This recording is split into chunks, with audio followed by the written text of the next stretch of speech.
Good evening. I'd like to call this meeting to order. This meeting of Daviess County Fiscal Court. Today is Thursday, March 20, 2025. And Commissioner Castlen, if you would lead us with the opening prayer and the pledge, please. Yes, thank you. Please bow your heads and pray with me. As we gather tonight, we pray for those that suffer damage from our most recent storms and ask that they may be made whole and find strength in you, Lord, and strength from the support of your people within our community. We ask for your blessing to lead us all to work together in support of doing what is best for one another, for your continued strength and inspiration, and to have the courage to do what is right in your eyes. Thank you for those who have the jobs and do those jobs that have kept our community safe, warm, and fed as we endured this extreme weather. We also thank you for those that respond to assist those of us in need, especially those that don't do it for the pay or recognition, but because helping one another is the right thing to do. In your name we pray, amen. I pledge allegiance to the flag of the United States of America and to the republic for which it stands, one nation, under God, indivisible, with liberty and justice for all.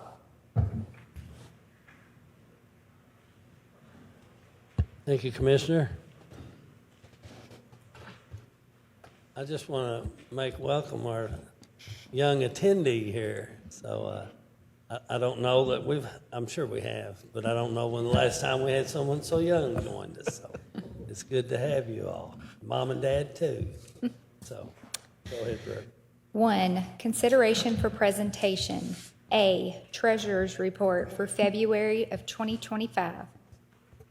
Mr. Johnson. As of February 28th, 2025, the total cash balance is $78,781,765.14 for all funds. General fund balance is $48,821,319.05, minus operating reserve and restricted funds. Cash for general fund operations is $39,237,734.79. All activity to date is normal, expected, and explainable, and I have nothing else to report. Thank you, Mr. Johnson. Any questions from the court for Mr. Johnson? No. 2, consideration for approval. A, minutes of March 6, 2025, Daviess County Fiscal Court meeting. I'll make a motion to approve. Second.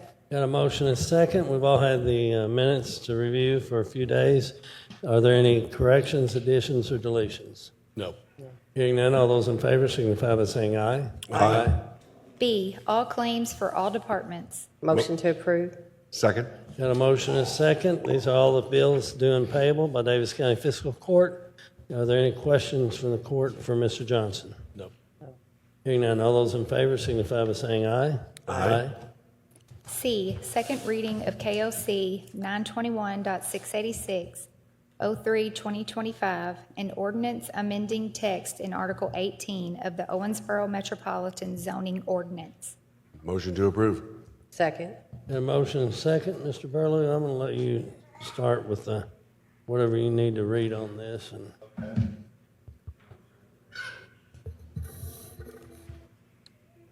Whereas on February 13, 2025, the Owensboro Metropolitan Planning Commission held a public hearing and adopted by regulation zoning ordinance text amendment to Article 18 of the zoning ordinance. Whereas the official transcript of the proceedings at said meeting, including the evidence presented and recommendations of the Owensboro Metropolitan Planning Commission, have been filed with and considered by the Daviess County Fiscal Court and is by reference incorporated.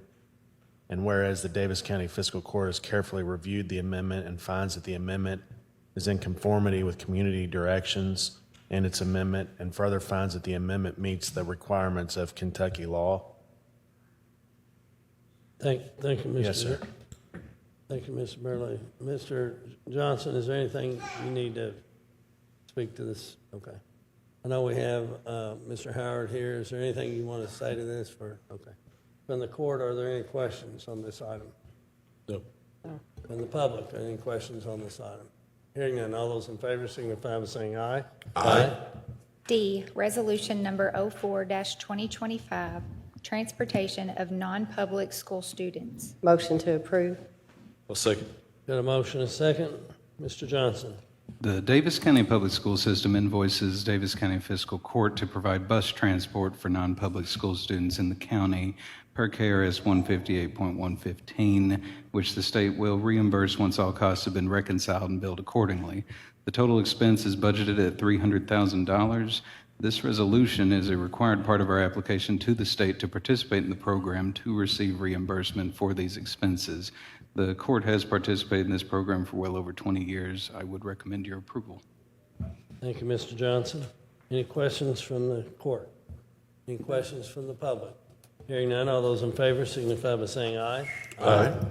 E, Resolution 05-2025, Kentucky Office of Homeland Security, LEPP, Taser Grant Application. I'll make a motion to approve. Second.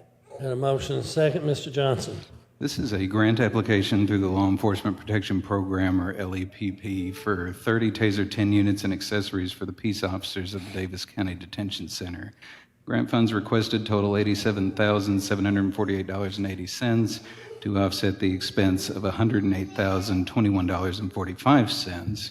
It should be noted this expense will be bled over 5 years, so we anticipate the annual expense being approximately $22,000 for Taser replacement.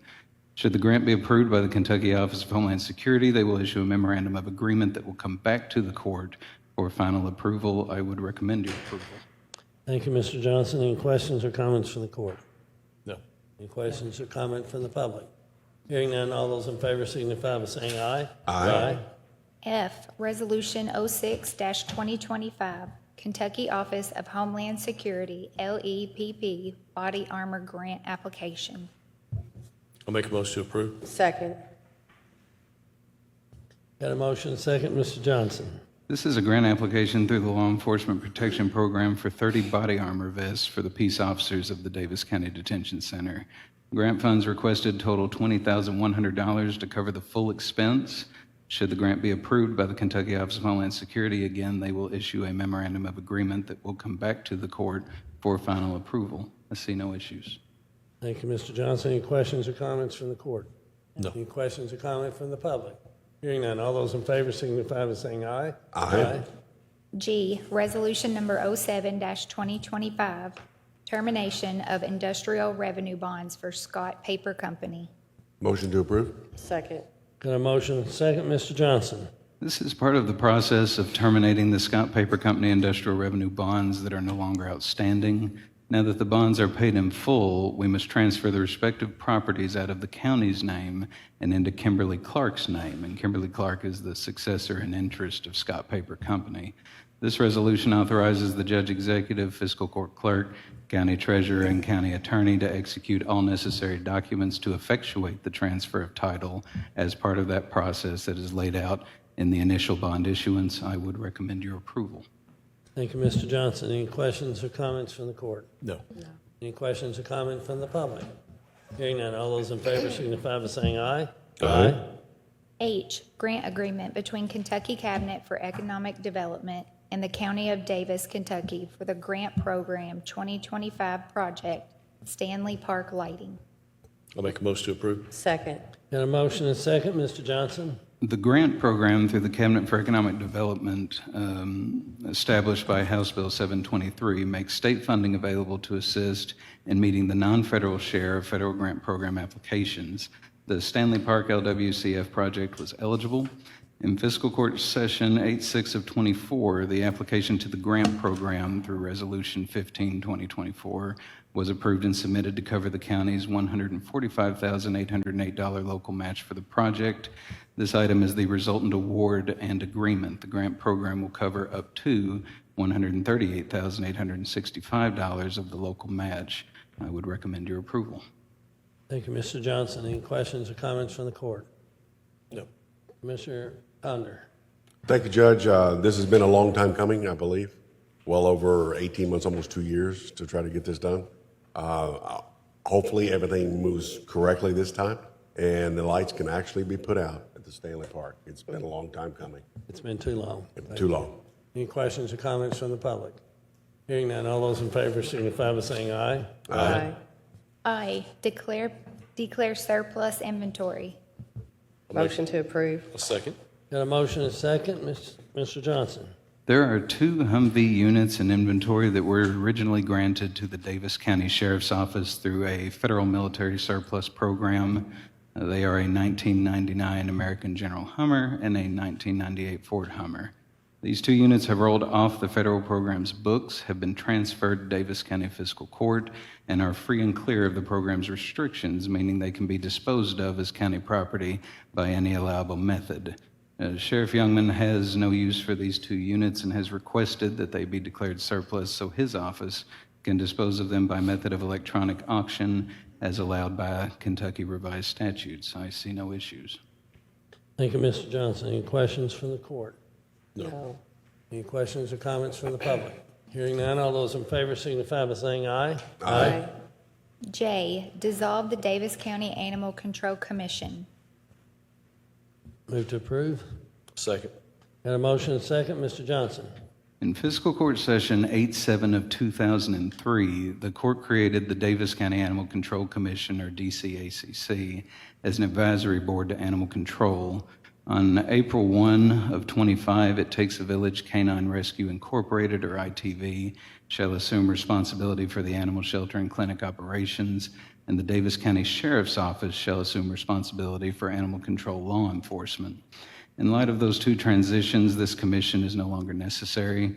We are recommending dissolving the DCACC with the animal shelter and clinic operations governed by the respective contract with Fiscal Court and the Sheriff's Office handling law enforcement and other components of animal control.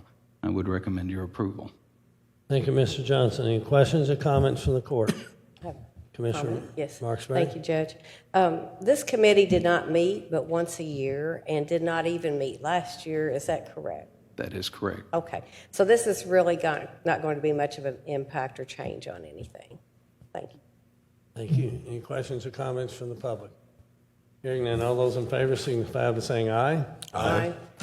K, award bid number 2425-61, 1 new walking floor trailer. I'll make a motion to approve. Second. Got a motion and a second. Ms. Sturgeon. Yes, Judge. We received 4 bids and recommend award to the best evaluated bid submitted by Vomac Truck Sales and Service for 1 new East Loader walking floor trailer in the total amount of $110,900. This unit is in addition to inventory in anticipation of increased activity due to the upcoming return of CD&D to the transfer station. Please note we are not recommending the lowest bid due to exceptions management has found unacceptable. Vomac Truck Sales and Service is a known vendor. There were no exceptions to the specification, and I would recommend approval. Thank you, Ms. Sturgeon. Any questions or comments from the court? No. Any questions or comments from the public? Hearing none, all those in favor signify by saying aye. Aye. L, award bid number 2425-62, 2 new fifth-wheel road tractors. I'll make a motion to approve. Second? Got a motion and a second. Ms. Sturgeon. We received 3 bids and recommend award to the best evaluated bid submitted by Vomac Truck Sales and Service for 2 2026 Mack PI 64T units in the total net amount of $309,058. These units are additions to inventory, again in anticipation of increased activity due to the upcoming return of CD&D to the transfer station. Vomac Truck Sales and Service is a known vendor. Please note that we are not recommending the lowest bid due to exceptions that management found unacceptable. There were no exceptions to the specification, and I would recommend approval. Thank you, Ms. Sturgeon. Any questions or comments from the public? From the court? No. Any questions or comments from the public? Hearing none, all those in favor signify by saying aye. Aye. M, award bid number 2425-65, Yellow Creek Park Restroom Project. Motion to approve. Second. Got a motion and a second. Ms. Sturgeon. Yes, we received five bids and recommend award to the lowest and best evaluated bid submitted by Massara and West Construction LLC for the construction of a replacement restroom facility at Yellow Creek Park in the total amount of $392,500. The restroom facility at Yellow Creek Park is original to the park and has only had minor renovations over the years. This budgeted project is for the construction of a new restroom facility, while the current facility would remain open to meet the needs of the public. Once construction is complete, Road and Parks Department staff will complete the demolition of the old restroom facility. Massara and West Construction LLC is a known vendor. There were no exceptions to the specification, and I would recommend approval. Thank you, Ms. Sturgeon. Any questions or comments from the court? No. Any questions or comment from the public? Hearing none. All those in favor signify by saying aye. Aye. N, award bid number 2425-66, Yellow Creek Park Picnic Shelter Project. Motion to approve. Second. Got a motion and a second. Ms. Sturgeon.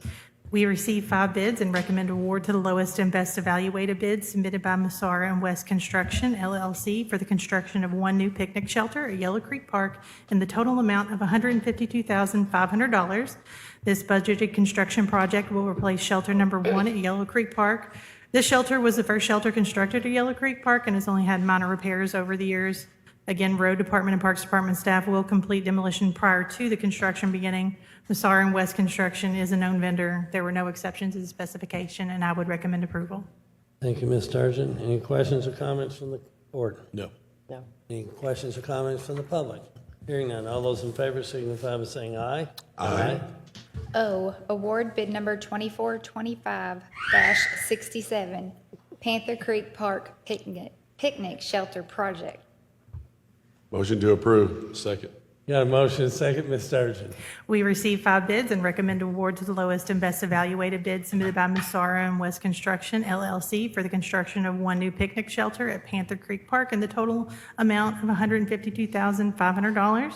This budgeted construction project will replace Whispering Wind Shelter at Panther Creek Park. The shelter was constructed in the mid-'90s and has only had minor repairs over the years. Road Department and Parks Department staff will complete demolition prior to construction beginning, and Massara and West Construction is a known vendor. There were no exceptions to the specification, and I would recommend approval. Thank you, Ms. Sturgeon. Any questions or comments from the court? No. Any questions or comments from the public? Hearing none. All those in favor signify by saying aye. Aye. P, agreement with Daviess County Audubon Society. Motion to approve. Second. Got a motion and a second. Mr. Smith. Yes, the Daviess County Audubon Society approached the Parks Department last fall about putting in a pollinator plot along the Greenbelt. We met with the Parks Department and Road Department, met with them to discuss the layout of it. It will be near the lake, outfalls of the lake. We are allowing room so that we can get excavators and equipment back there where the pipes are. Otherwise, they will be in charge of the maintenance. We have already marked the plot, and they will be beginning to do that very soon as we approve. Very good. Any questions or comments from the public? No. Court. Any questions or comment from the public? Hearing none, all those in favor signify by saying aye. Aye. And I failed to say thank you to the Audubon Society. They reached out to us. Correct. On this project, and I'm kind of like a beta test plot just to see how this goes. I'm excited that you'll see it coming. Hopefully, this will be the first of many partnerships. Yes. Q, contract with Star Pyro. I'll make a motion to approve. Second. Got a motion second, Mr. Smith. Yes, every year at our Independence fireworks, obviously we have a fireworks show, and this contract is for the company that has produced these shows for the last few years. Very good. Any questions or comments from the court? No. Any questions or comments? Mr. Ponder. There you go. Thank you, Judge. If I'm not mistaken, are we moving the location of the fireworks from where it was down in the valley up on, what is it, top of the dam? Not on top of the dam, I don't want to say that, but on the... Yeah, it is actually on top of the dam. Okay, on top of the dam. Let's say that. That is correct. We're going to move it on top of the dam because last year the show, that valley is so low, some people near the back were unable to see the full show. Thank you. Thank you, Judge. You're welcome. Any questions or comments from the public? Hearing none, all those in favor signify by saying aye. Aye. R, contract with the Eric Group. Motion to approve. Second. A motion second, Mr. Smith. Again, for the last few years, we have had the Eric Group provide the entertainment and the stage setup for the fireworks show, and we will be doing that again this year.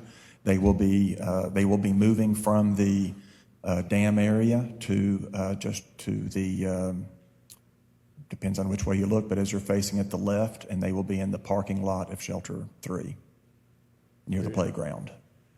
Very good, thank you. Any questions from the court? No. Any questions or comments from the public? Hearing none, all those in favor signify by saying aye. Aye. S, consent to assignment gas rights for Owensboro RNG. Motion to approve? Second. Got a motion and a second. Mr. Smith. Yes, Owensboro RNG is the company that won the bid to take our landfill gas, methane gas, and clean it up and make it into pipeline quality. It is beginning, it is within a few months of becoming operational. Their financing agent asked that we pass this consent.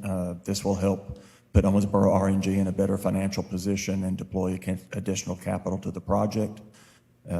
And for them, it helps protect their, for the other company, it helps the lending agent protect their collateral value. This has no impact on the Daviess County government. Thank you, Mr. Smith. Any questions or comments from the court? No. Any questions or comments from the public? Hearing none, all those in favor signify by saying aye. Aye. T, promote Danny Roberts to construction foreman effective March 16th of 2025. I'll make a motion to approve. Second. Got a motion and a second. I want to congratulate Mr. Roberts on his promotion. And I think, Mr. Conner, you want to state publicly you're going to recuse yourself? I will be recusing my vote due to my relationship to the employee that is being promoted. All right, just wanted that for the record. All those in favor signify by saying aye. Aye. U, hire the following as seasonal park attendants effective upon successful completion of pre-employment screenings: Eric Bickett, Cordell Mormon, Alfred McPherson, Laura Blake, Paul Pojak, Preston Quisenberry, James Walker, Al Hickman, Connor O'Brien. I'll make a motion to approve. Second. Got a motion and a second. Want to thank all of these young people for agreeing to work as a seasonal park attendants for us. Hope they have a good experience with us. All those in favor signify by saying aye. Aye. 3, consideration for discussion. A, first reading of KOC 1010.9, 04/2025, an ordinance repealing and replacing KOC 1010.6, establishing an animal control and protection policy. This is first reading, so we don't have a motion and a second. Counselor, I'm gonna let Mr. Johnson speak to this one. As I stated earlier in the meeting, on April 1st of '25, It Takes a Village Canine Rescue Incorporated, or ITV, shall assume responsibility for the animal shelter and clinic operations, and the Daviess County Sheriff's Office shall assume responsibility for animal control law enforcement. In light of this, changes to our existing ordinance are necessary since it was written originally specifically for how we operated before.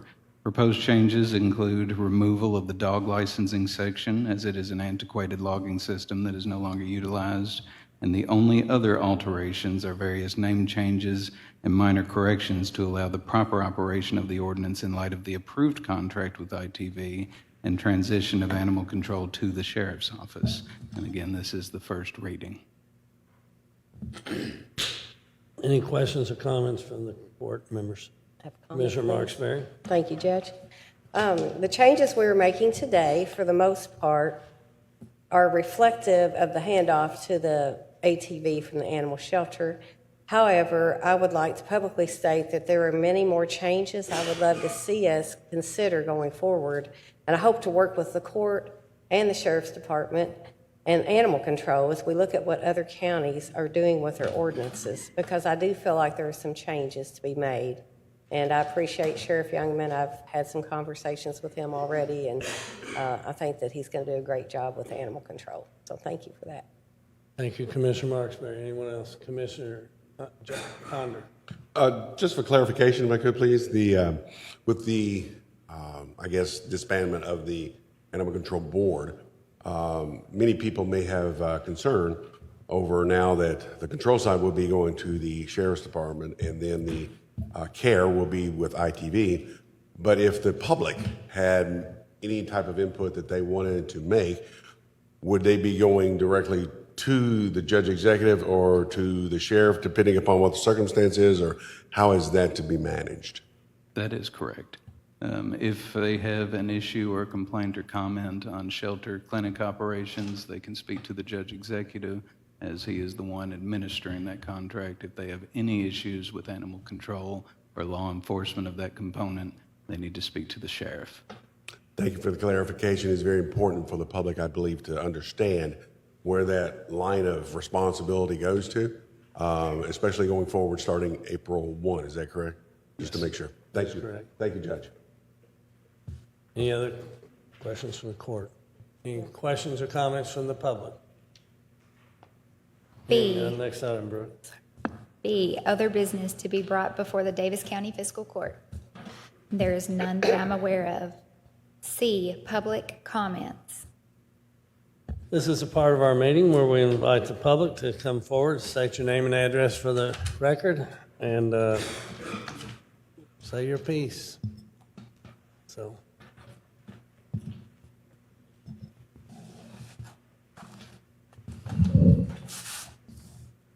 Hi, my name is Rachel Alvey. I live at 6417 Valley Brook Drace in Utica, Kentucky. So, let me start. If you're not familiar, that's Deer Valley. So we live on the far back, I guess it's like the west side of Deer Valley that runs parallel, the part of Valley Brook Drace that runs parallel to Highway 231. So I have some map, if y'all want to see what I'm talking about. So we have a tree that's behind our house. I've called, so I started with talking to Dirk, and he looked at the PVA stuff, and there wasn't a lot of information. So I actually called the PVA office. I've called the county attorney. I've talked to Conder, and I even went as far as calling Foreman, Watson, and Holtree, talking to their land title people. And from what we can discover with PVA, so there's a 30-foot right-of-way behind our house. There's a tree, and we had somebody come out and look at it, and it's in danger of falling on our house. But, and as you see, I have an 8-month-old, so I used to not worry as much about it until we started getting all these storms and the bigger limbs are falling out of it, but it's not on our property. So it's a county right-of-way. I guess at one point they were gonna put a road there. They were gonna continue Westerfield Lane. And then at some point, Jago bought that property and developed it into Deer Valley instead. So there is nothing there on the map that you guys will see from PVA. It says there's a dirt road there, but there is not a dirt road there. And the Howards that live behind us deeded that, or I'm sorry, I don't know all the terminology, but I guess they deeded it to the county, so it's public property. So we've tried, like I said, I called Steve Harmon and asked him to look at the tree. He said he could cut off like the limbs that were hanging over, but that tree is definitely in danger of falling. But they can't remove the tree because the tree's not ours. right. So, And I've talked to both Commissioner Conder about it, that you had called him, he called me, let me know that. Also, I talked to Mr. Duper about it. Mr. Duper, I'm gonna let you speak to. Yes, the original right-of-way that you discussed was part of the Masonville Heights subdivision, which was platted in the early 60s. That was for Wilson Lane and Westerfield Drive. So Wilson Lane just went to its dead end, and that's all the county maintains. And Westerfield Lane starts at Kentucky 298 Hillbridge Road, and it goes so far down there, and that's all the county maintains. The rest of that platted land is right now just platted on paper for a future road. Now, if a road was ever built and then approved by Davis County Fiscal Court, then we would accept the right-of-way. But since it's just platted on paper, we don't have a road there. There's nothing that we maintain in those areas of just platted right-of-way. And when Jago bought Deer Valley, they made the subdivision. They recognized the original plats from the Masonville Heights subdivision. That's where your property line went to, was that section of platted right-of-way. So until a road was actually built behind there, our hands were kind of more, we can't really do anything until that road is actually built for that subdivision behind your property. That's the final process. Anytime a road is, when a developer submits their platting to planning and zoning, or to the very first step is their am I right, John? I'm sorry, Yes, sir. Counselor, that that they platted out, and that's submitted, so that becomes public record. But it does, to reiterate what Mr. Duper said, it doesn't become our property until we accept it into to the county road index. And we don't do that until the road is, even if the neighborhood was being developed, till the final surfacing of the asphalt is done, we don't accept it. And the city works the same way. And this is, at some level, almost like a paper alley. It doesn't even exist, only on paper. And I don't know, I think if I lived where you lived and I wanted the tree cut, I'd cut it down. But there's obviously, if you can't find the owner, nobody's going to tell you that to stop it. But I know myself. I've cut down a tree years ago. My next door neighbor had a tree that was in danger of. It was leaning just the way it grew. It was laying over my house, and I went over and asked permission to take it down. I didn't ask her to take it down. I just asked her if she would allow me to, and she did give me permission to do that. I mean, I'm not a tree cutter, so I didn't do it. So I hired one, but he came and took it down for me. Short of that, did you have any success when you called the land title company? They were saying that on first glance, they would have to go back and research the title, but they said on first glance, because of the stuff that I gave you, like the Howards had turned it over to the county, that it was public property. Gotcha. So that's what we're trying to figure out. Do you mind if I ask her a question, Judge? Go ahead, Counsel. Did you say that you had a tree company come out and they said they're not going to cut it down because you don't have the authority to tell them to cut it down? Yeah, it's not on our property. Like, you can clearly see where our property pins are. So they think it's county property too. So Okay. because I guess if they drop it on our house, So the issue is not so much money, it's that you're saying you have tried to get people to cut it down and Yeah. they're not doing it because they don't think you have the authority to cut it down. because they don't know. Yeah, nobody knows who owns it. And if you look at that, I would say that hole down there, I've looked down through there, we may not be the last ones to ask who owns that, because I know that there's already 2 other people who have had that same right of way. They've had trees fall, and one of them lost a brand new, very expensive fence. So that's the thing. We don't know who owns it. Go ahead. So if it's our right-of-way, it's county right-of-way, is that correct? It was platted to be, but we've never accepted. So who owns it? Someone has to own that property. That's the question. Well, that's what we need to find out, it sounds like, because whoever owns it should be responsible for it. I don't disagree, but I think David might have something. Judge, Go ahead, this, I was Mr. talking to Sherry about this. This issue has come up other times before. Before planning and zoning was established countywide, companies would do this. They would lay off right-of-ways. They would never be in our name, though. I mean, that's why you can't find a deed or anything for it. In the past, what I know we did before in the 90s is the landowner has to go to circuit court, the adjoining landowner, to get the title cleared. Gotcha. Is that correct, Sherry, from what you recall? Yeah, that's what we recall from previous circumstances similar to this. And Judge, you may have been familiar, maybe last summer, there was a case up at Maceo where there was a road that shows up on a right-of-way between 2 houses. Mm-hmm. And the person wanted us to close the road, but it was never a county road. It was just a plat. Right. And so the only advice that we could give them is to go to circuit court to have it, I guess, the title corrected or something, so. Ma'am, I would just add that, one, I feel bad for you. I think you'll get it resolved at some point. A lawyer's just got to figure out who owns it, and then you get permission, or go to circuit court. But I wanted to add that if fiscal court spent money to do that, we could get sued, because we can't spend money unless it's for a public purpose, and this would not qualify because I don't think that we own that tree, basically. Does that make sense? So it's not that we don't want to help, it's just I don't think legally we can. You know, unless it's confirmed that that tree is ours, and at this time, I don't think it is, but I think you'll get to the bottom of it. Have you hired a lawyer? That's what we called Foreman Watson and Oh, Poultry. okay. And that's what I said, on just preliminarily looking at it, she took like an hour and called me back and said she thought it was public property. Okay. Maybe I can give them a call. I know some of them over there pretty well, and just maybe try to move it along. Yeah, that'd be appreciated. Like, so we just want to figure out who owns it so that we can get it taken down before it falls on our house.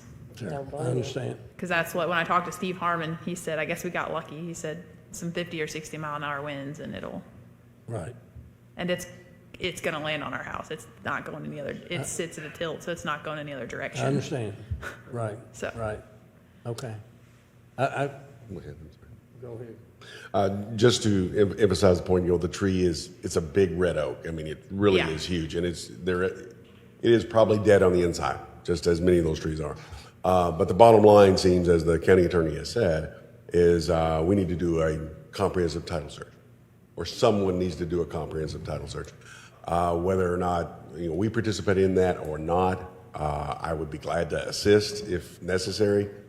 John, I have no problem doing that because we've been down this several times now in that regard. But once we have that reconciled as to who, through the title search, what that is, then the next steps can be taken. As Ms. Girton has said, our paralegal that works for fiscal court, if we need to take it to circuit court, that's your next step. But first, we got to find out who owns the property, and the title search is the only way to be able to do that. But if you're implying that fiscal court's going to pay for the title search, I don't think that's prudent for us to do that. If a legal action was started and her attorney's telling us that we own it, and we have to go through the process to prove we don't, or to prove we do, or they would try to prove we did, then that's where it would come into play where we could legally spend the money. But at this point, this is a civil matter for Ms. Alvey. It's not our issue because we don't have any proof that we own it. Go ahead, Mr. Smith. Yeah, the one thing Sherry wanted to remind me of that I wasn't explicit about is what is platted is a public right-of-way. It's not necessarily a county right-of-way because, as I said, planning and zoning didn't exist then. And that's why you have to bring in circuit court, because it's been platted off as a public right-of-way, not necessarily county. It just says right-of-way, which nowadays we think of right-of-way as being county. But back then, you didn't have that. Right. In fact, our roads didn't even have right-of-ways that we had then. They were Right. just prescriptive easements. Right. I wish I had a better answer for you. I truly do. But at this point, it does look like if you can't find somebody that just go cut the tree down, that maybe you've got to pursue it from a legal standpoint. Okay, And again, I wish I had a better answer for you. I appreciate it. Thank you. Thank you. Is there anyone else who wishes to speak to a matter that's not been covered by our agenda? See no takers. D, comments by Davis County Fiscal Court. So I'm going first tonight. Normally I call on the commissioners and I go last. With the hailstorm, we've had, all of us have had calls and received comments from our fellow citizens that we represent that about concerns, particularly about I'm going to call some are aggressive salespeople trying to get you to sign documents to allow them to do your roofing work on your hail damaged property. I personally had one. I posted it on Facebook. I don't generally post much. It's been shared. Last I looked, just under 700 times. And a lot of people have weighed in making comments, and I've read some of them, but I've quit reading them. I've spent about 4 hours on the phone with people with the State Attorney General's office over the last 2 days. Also, with some of our local insurance agents that have expressed concerns. They've wanted me to take certain actions, legal actions. And the way state law is written, until we have a certain loss threshold, and by we, it's laid out in two different pieces. One is, I'm going to call it public infrastructure, for lack of Andy Ball's not here to guide me.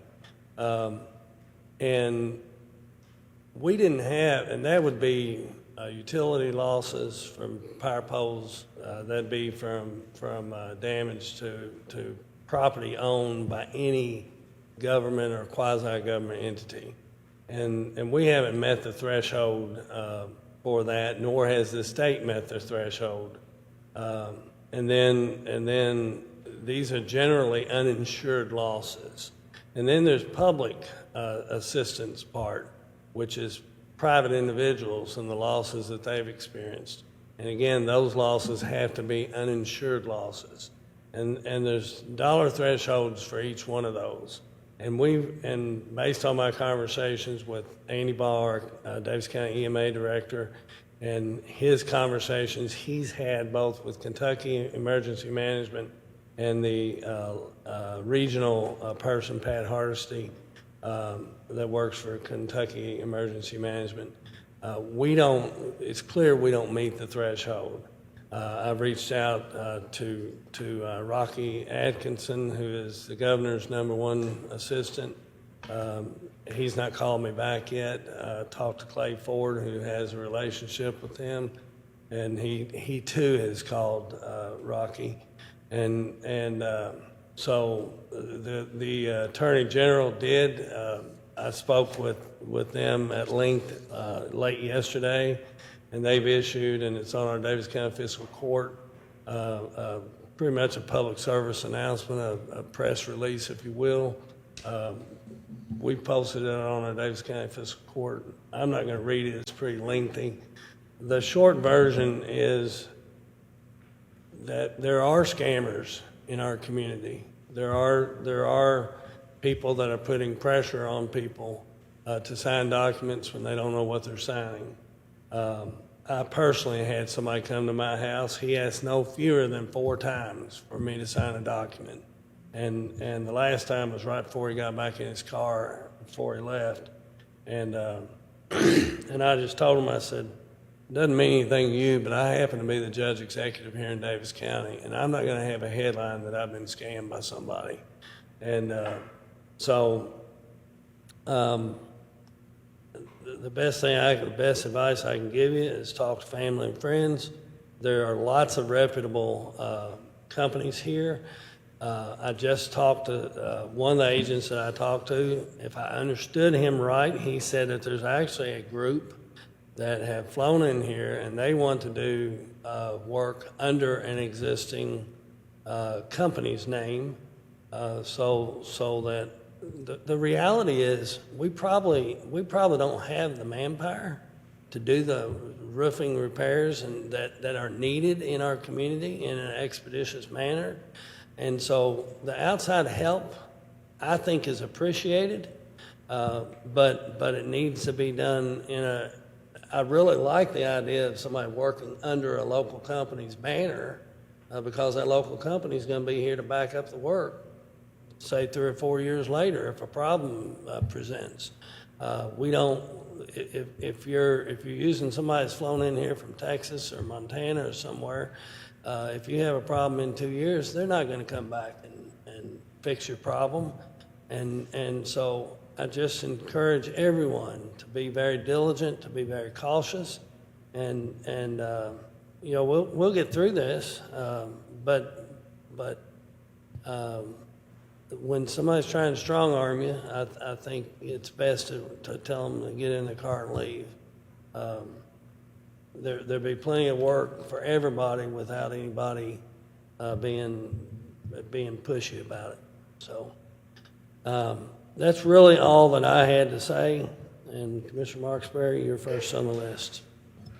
Thank you, Judge. I too am very sorry about the devastating loss that our community has suffered from these recent storms. And I would just like to ask everyone to make sure and check with the county clerk's office about changes, maybe in the title on your cars, et cetera, due to hail damage. And I'm sure they appreciate everyone's patience during this time, as I doubt they've ever had to deal with anything of this magnitude in the past. On another note, I'm on the drug steering committee here in Daviess County. I'm planning to attend a training Tuesday in Frankfurt for the opioid settlement monies that are going to be made available to our county. And I'm anxious to hear what other counties are planning and how we can best utilize this money to help our community. It's also been publicly announced, that Commissioner Castlen has been given the task to help with our drainage. And I know that he is going to do a great job, and I appreciate that. I do believe there are a lot of people that are living this every day, and I believe they also need to be heard because their knowledge is exceptional and there is no training like experience. I remain open to any suggestions and am happy to bring them back to you and to the judge, and I may be attending some meetings as well. I'm really interested in this because I grew up and dealt with it. You know, I had to travel around to get home when it flooded when I was a teenager. So there's nothing like living it, I guess, to understand the impact of it. Also, I would like to honor Ashley Clark Thompson this evening. Ashley took over the animal shelter in late 2008. At that time, the dog euthanasia rate was 70%. And cats were 91%. Soon after she stepped in, she created programs for foster homes and volunteers. Animals began receiving medical care. She welcomed rescues to pull animals, fundraisers, and community partners. None of this existed before. None of this was allowed before. Ashley has reminisced recently about her early days at the shelter. She said, "I found this coffee can as I cleaned out my office recently. I kept it on my first day of work nearly 17 years ago as a reminder of how far we would go. There aren't many tangible items to keep, and I was shocked by its purpose. This was the amount of dog food each dog received, regardless of its size. No canned food, no puppy food, no small bites, just bottom of the barrel, cheap dog food and not much of it. No medical care, no vaccines, no parasite control. I knew things were going to change. Animals would be saved and progress would be made in our community. What I didn't realize back then was how much support we would have from our community." That's what Ashley had to say. Ashley, that coffee can may appear empty, but I guarantee you, it is now overflowing due to the amount of love and devotion that you have committed to our shelters. So thank you, thank you, thank you. That's all. Thank you, Commissioner. Commissioner Castlen. Thanks, Judge. Commissioner Marksberry, thank you for mentioning as well about the drainage issues and things that have been brought up. And if you have people, or Commissioner Condor, if you've got your people in your districts that reach out to you, I welcome you to send it to me as well. But of course, after helping them out with what you can, or let's do this together. It's a big thing to take on. So actually, we also have a paper shredding event tomorrow from 10 to 1, and that's at the Sports Center for all Daviess County residents, businesses, and institutions. That if you're in Daviess County, you can participate with a limit of 100 pounds per person, and it's provided at no cost by Piranha Mobile Shredding. And if you have questions, contact Daviess County Solid Waste Department at 270-229-4484. Again, with the storm information, I want to add a thank you to our employees at the transfer station and with the landfill. We reached out. The judge reached out to the landfill and transfer station and asked about if it's possible to be able to take any part of the storm damage. And as far as roofing materials, we will be taking those the roofing items. I'm not sure what all to say that it is, but those things directly related to the roofing, the shingles, the paper that goes down between the shingles and the roof, that kind of stuff. But we're not going to be taking siding, not going to be taking gutters, not extra things like that. But the roofs, with the amount that we'll be needing to help with that, we'll be taking those again at the transfer station. The vast majority of it will be asphalt shingles. Yes, okay, thank you. Yes, sir. Thank you. Any other clarification on that? Because I don't want to get it. No, Okay. no, I mean, but that's just what most of the roofs around town are. Okay. And so the asphalt shingles, because they're much heavier, they're easier. The other stuff is very bulky, and it's going to overload us if we take it. Yeah, it's about the volume of what we can take at the transfer station is why. Right. And so if you have any questions, that's on our Facebook site as well, the video that with the judge and Travis Ricker explaining that. Also, I want to say thank you to the people who stepped up in the storms. I know somebody reached out to me even from last night, said they had a tree down on Cummings Road last night. That's in West County. And that the fire department cut it up, and that Mr. Johnny Murphy reached out to me. He helped with pushing the rest of it off after the fire department cut it up and push it off the road so that people can pass through there again. And thank you for all those people who, we don't know about, that go out and they do those things. You help your neighbors, friends and family, that kind of stuff. It's not for recognition or anything else, but just because it's the right thing to do. And thank you so much for people in Daviess County that do that. Thank you, Commissioner. Commissioner Condor. Thank you, Judge. And to follow up Commissioner Castlen's comment about our fire department, last night we had the volunteer captains meeting. And of course, we're sitting there about 30 of us, and then going deep into the budgets, which is always a pleasure to do. But then all of a sudden the alarms go off. And you see, okay, we got a tree down on 56. So you got 4 guys over here and 3 of them over here looking at what their pagers are going off and who's supposed to be doing what. Then you got 144, another tree down. So they got another one over here. It was just seeing the guys just automatically shift from talking about budgets and what they need and how to do it to what their job is, taking care of our people. And they shifted on a dime last night. So to back up what Commissioner Castlen says, to see it in action is just really awesome to watch them do that. And in that regard, yesterday it was close to 70 degrees. Today, spring sprung, and I think we even had snow flurries. So as the old saying goes, wait 24 hours, the weather will change in the state of Kentucky. Thank you, Judge. I'm glad you said you thought you saw a snowflake, because I sure thought I saw one. I thought, all right. So I'm going to just read this for, yes, Commissioner, here, I'm going to let you just do it. Go ahead, we'll go take 2 here. My husband tells me there's no crying in fiscal court, but I guess I messed that up, sorry. Okay, speaking of women who have made an impact on our community, I was blessed to be able to attend the Athena Awards luncheon for Girls Inc. yesterday. Such powerful testimonies from these young ladies. They truly are strong, smart, and bold, and I can only imagine the impact this club will have on their futures.